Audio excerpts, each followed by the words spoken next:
Interesting, Benga. And I see that, the fact that you spoke to the fact that, Nigerians, a lot of Nigerians, when you talk about the japa, they want to go to the United Kingdom, they want to go to other country.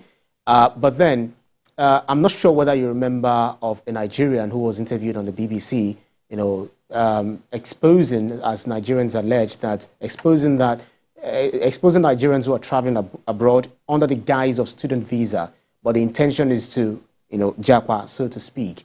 Do you feel that the British government is taking this very seriously, especially against Nigerians, in terms of reducing the number of, immigrants into the United Kingdom? It's quite. I mean, I did listen to the interview with a fellow on through the BBC, and I've actually watched it a few times as well. So while I think he's a lot of Nigerians said it didn't speak for them, which is quite all right, and I think so I'm just trying to go back to your question now. Apologize, sorry. So the question is that what I think of the notion? I think a lot of Nigerians definitely want to go and study. There's always going to be a few bad eggs, which is quite a shame, really.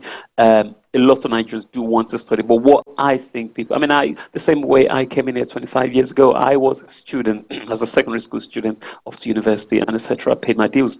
So what I've got to say is that, yes, quite a lot of Nigerians want to study, but what a lot of Nigerians also say is, if I will have to go abroad and go and study, and I'm going to make my life over there, then it gets very difficult to be able to fit back home. And especially some of them even come with the dependents. How will they fit back home? They've got the children. The children are used to the new climb. They've paid their dues. Well, one of the things you have to understand is when people come in here to work, they have no access to public funds. They're paying taxes. So I think it's quite unfortunate. You are wasting a part of your life here, and you're going to go back home. You cannot claim for anything. That's a part of your life lost. So I think a lot of Nigerians are very sincere. They work very hard. I've spoken to quite a few of my friends here as well who, recently just came in here.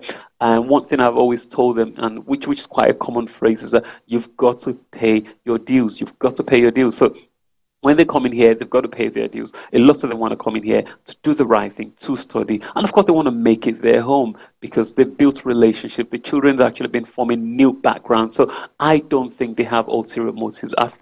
I believe a lot of them want to study, and it becomes very difficult. When you come in here, you get a 3-year visa. Okay, after your study, gain some experience. 5 years is a big chunk of people's lives. For me asking to go back now, a lot of these relationships have been lost. Some of your friends have found on to find new mates. So, you want to go back in and fit in Nigeria. And then, of course, plus what you are reading. Now you're used to new governance schemes, new ways. So, yes, the japa syndrome is always going to be a syndrome. I think I've read about our fathers talking about it. I can't remember what they were calling in the 70s. So this thing is always going to be a wave. And there was a time, I think a lot of British nationals were actually moving to Dubai.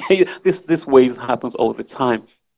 So yes, a lot of Nigerians want to study. They want to make it a new home, and they want to contribute and be a part of the citizenry. And it does actually help. One thing we need to always talk about is the fact that while people come in here, we have a lot of remissions going back home as well, and that's something that's not often talked about. So it's a wash my back, I'll wash your back kind of approach. So the syndrome, it's a win-win for both sides, Nigeria, and but one of the key disadvantage, unfortunately, is the brain drain. I think Nigeria trains as many doctors as required, but most of them tend to leave the shores of Nigeria. Maybe we need to start looking inward and think, okay, how well do we? There's a message in there somewhere.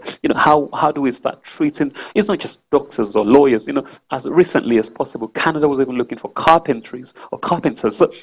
So some of these menial jobs, we need to start taking advantage of them, looking at them, treat them very well. We have plumbers. I was talking to a few of my colleagues talking about how, you as a plumber or people as plumbers will probably earn a lot more. And even I remember when I was at university, one professor who was quite highly famed professor who retrained as a plumber. He left the professional job as a professor to become a plumber. So some of the skills that we don't see as highly rated or as recognized very well, they see them here, they take advantage of them, and it's all about nation building. And one of the advantages of the first world countries, they integrate it very well into the country. And once you're settled in fully, of course, as long as you comply, then you're fine. You don't have to leave if you don't want to leave, because you're a regular citizen. You are contributing. You're adding value, and that's the most important thing. So, in as much as I believe the country's got a quota they want to meet, they might not announce it,